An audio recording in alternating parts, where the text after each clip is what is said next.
If you stay in startup space long enough, you start believing that there are only two ways to win. Raise money or make a lot of it.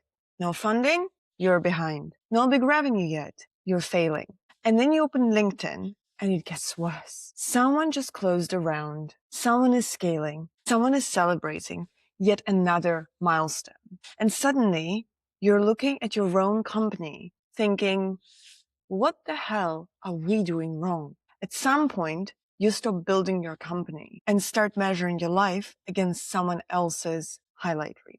That's where things start to go. Welcome to Zero to Something, a place where we talk about founders' journeys, the ups, the downs, and everything in between. The issue is not that revenue or funding are inherently bad. Of course, they matter. The issue is that most founders never actually define success for themselves. You just absorb it from investors, from social media, or from other founders. And without realizing it, success becomes something very specific, a number, a round, or a public signal. So even when things are moving, when you're learning, improving, fixing, building a better product, it doesn't feel like progress because it doesn't match the version of success you've been sold.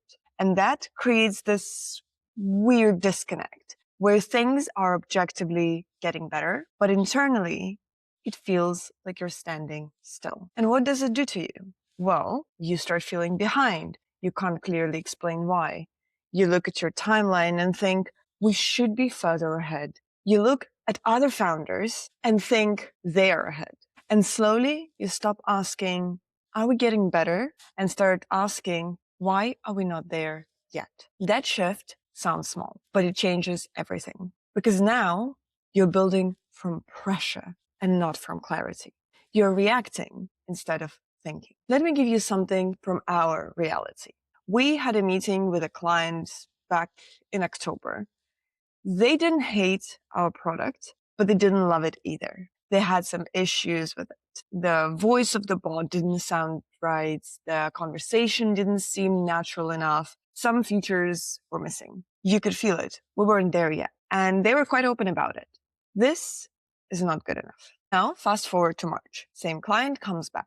They've looked at competitors and now they want to evaluate the situation and wanted to see our solution again because some features they really enjoyed. We get on the call and do another demo. This time, no notes from them and no complaints. Everything that didn't work before, they're happy and talking about potential next steps. That moment, it's not something that goes viral or gets announced. It doesn't give you a badge, but that is progress. That is what building actually looks like. And if your only definition of success is funding or revenue, you miss that completely. Very important. Success changes depending on where you are in your journey. People treat success like one fixed thing, but it's not. Ask 100 people about what a successful life is to them, and you will get 100 different answers. It's the same in business. In the early stage, success is messy and non-linear. It's figuring things out. It's shipping something that's not complete and learning from it. Then it shifts. It becomes about improving, about clients coming back, about feedback, getting better instead of worse. And only later does it become what everyone talks about: revenue, scale, growth. If you take late stage expectations and apply them to an early stage company, you will always feel like you're failing, even if you're doing exactly what you're supposed to be doing now. How will you know you're chasing the wrong version of success? Well, there are a few signs. Number one, you feel behind, but not based on your own data, based on comparison to others. You dismiss small wins because they don't look impressive. Or you think about more how things look than how they actually function. You feel pressure to announce things instead of improving them. And you start making decisions not because they're right for your company, but because they match what you think success should look like. This is performative and looks pretty, but won't get you too far. So what do you replace it with? You shouldn't remove ambition. You just redefine it. Instead of asking, are we successful yet? Ask something more useful. Are we improving? What is the evidence of that? I was solving a real problem. Sometimes a good way to understand that is that if there is a lot of competition or big companies announcing similar products, is this aligned with how I actually want to live?